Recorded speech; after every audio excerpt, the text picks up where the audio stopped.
Tim Elliott, hello, sir. Hey, how's it going? Good, thank you. Where exactly are you right now as we're talking?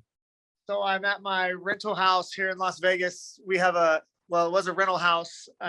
Gina and I bought it. We loved it. We lived here for a year or so. We moved back to Kansas City and tried to rent it out, and the renters just destroyed the house, tore the backyard up. So Gina's been here for like 2 weeks fixing the house, and we just had a new backyard put in. So we got an Airbnb license, and now it's going to be, hopefully we'll have it rented out and make some money. That's awesome. I need to ask, and since I was going to push this later, but Vegas, it's a city I love. When I think of professional fighting, the glitz and the glamour, you go back to the old days of Sinatra and to where it is now. I even proposed to my then girlfriend, now wife, in Las Vegas itself because I love it that much. Is it your favorite city to fight in? For sure, favorite city to fight in.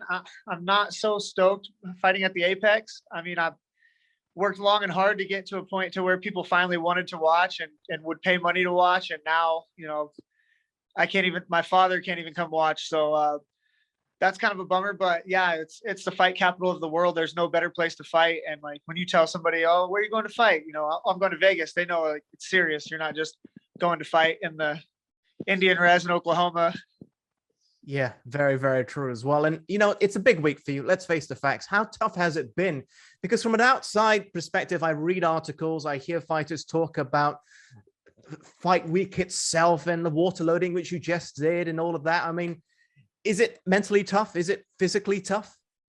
It used to be a lot harder for me. I know the older you get, it gets harder, but honestly, since I met Gina, she takes care of all my supplements. She puts them all out, tells me what to take, when to take it. She cooks all my meals, separates it out, weighs it out. I don't ever wonder or ask anything. A lot of times I feel like, is this too much food? Is this too much water? Like, I'm never missing a meal. And I'm waking up, 2-3 pounds overweight, and I do one 15-minute hot bath, and I'm fine on the scale. To whereas, like, when I fought Demetrius Johnson, I was cutting from like 160 pounds and just killing myself. And I was doing everything wrong. And like, I came here and worked with the PI, and they helped us learn a little bit. And then Gina, she's a studier of the game, and she just has made that's the easiest part for me. If it goes to a war of attrition, like who had a better diet and weight cut, like I feel like I'm going to beat everybody. But again, I have a live-in nutritionist she does everything for me. So like, that part is actually super easy for me. Drinking 2 gallons of water a day sucks, but I mean, and no sugar and no salt, that always sucks. But she can make food taste good without sugar and salt. So, all that is a credit to Gina Mazzani. Yeah, man, I can only imagine what a nightmare it would be if you were by yourself trying to do all of this.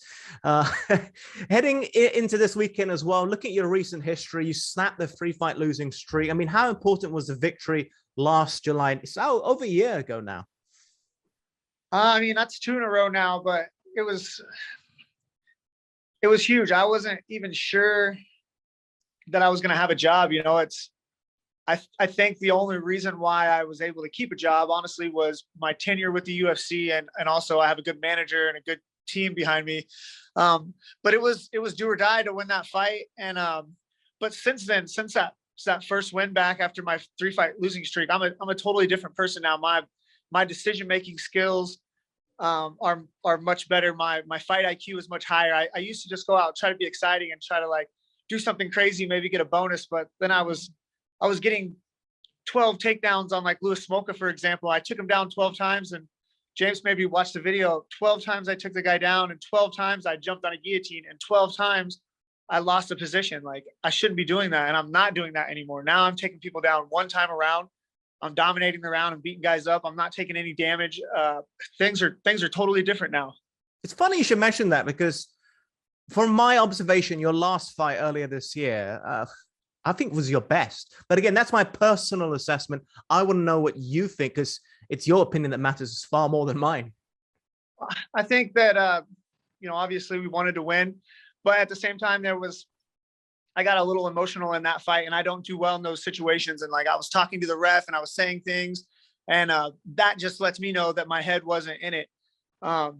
Not sure why, but that's something that we had to adjust. Granted, my coach James Krause, he said the same thing. He said that was the best performance that I've ever had, and that's the kind of fights that we want.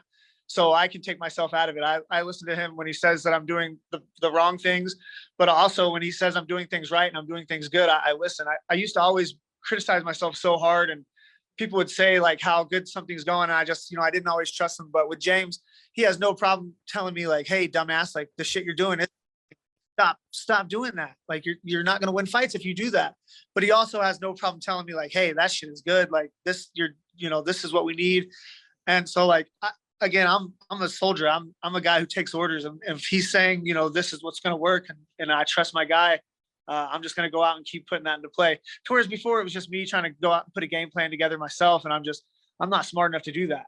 And, now I don't have to. I have James Krause that does all my thinking for me, and pretty much takes care of everything else. Did you feel like you had to entertain before? You touched on it a little bit a moment ago about getting the bonuses, and yeah, you've gotten multiple bonuses from fights, but now you're more strategic. You're more end game focused.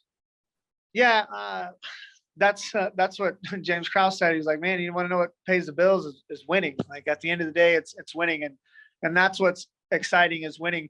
But I feel like just from getting, I think I've had 5 fight of the night bonuses, just from having your name thrown in the hat that many times. Every time I fight, I feel like they look at me and they look at my fights just because of that. So like I've had fights that I felt like weren't even, I was like, the Brandon Royval fight, like I was out of shape. It was during the quarantine. Like I was in no shape to fight. And I quit, and I ended up getting a fight of the night bonus, 50 grand. Like, and I lost that fight, and I thought I was getting fired, but that 50 grand changed everything for me. And I mean, it changed Brandon Royval's life too. I'm sure he got to quit his job. But now after, getting a good manager and getting my coaching and my diet and everything lined up, my contract is good. My pay is good. As long as, like my last fight fell through because Sue hurt his knee. As long as these guys can stay healthy and show up to fight, like I'm good. I'm good with it. Like things are good. This has been a good year for us. Yeah. It's really nice to see the smile on your face as well. And can I ask, I mean, you've been at this for a while, man. It's been well over a decade since you turned into a professional fighter. What advice would you give a young Tim Elliott way back in the day, given the wealth of experience that you currently have now? Man, I don't know, man. I did it. The same thing. Maybe do it earlier. Like go out and try earlier. I didn't know if I was going to be able to make it as a fighter. I was like a career college student. I think I have 9 years of college and a couple degrees. Like I was so scared to like go out into the real working world. And that's why fighting came about. It's like, I was so scared of working a real job.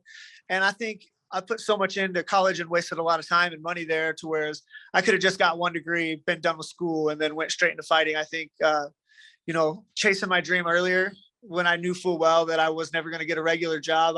I think that would be the best advice I could have gave myself. It's just amazing. The kid from Wichita, wrestling in high school. Now he's fighting in Vegas this weekend. That's how far you've come. And I love your dogged determinism, your determination in everything you do, because you've always seemed to be able to bounce back in the face of adversity. But for you personally, what's been the biggest challenge you've had to overcome? Oh man, getting out of my own way a little bit. I had this idea of what I had to be as a fighter, and I needed somebody, again, I keep mentioning James Krause and Gina as well. I need somebody to tell me like, hey man, I was always like, oh, I don't need to get the belt. I just want to take these fights and get this money, and then like, I'll invest it. And they're like, no, man, the money is going to be in you winning a belt, and you can do that. So like, I just had to get out of my own way and like, let James take the wheel. And like, if he says that I can win a world title, then I can. So yeah, trusting the people around me and just like getting out of my own way a little bit. Yeah, true. I mean, speaking to you, I'm really learning now that it's really a team effort, isn't it? It's not so much about an individual who's fighting an opponent. It's a team. It's different at Glory, man. We have a culture down there. There's 10 flyweights in our gym, and I fight in the UFC, and I fought for a UFC world title. And some days I'm like the 9th best guy in there. Some days I feel like the best guy in there, but a lot of times I'm not.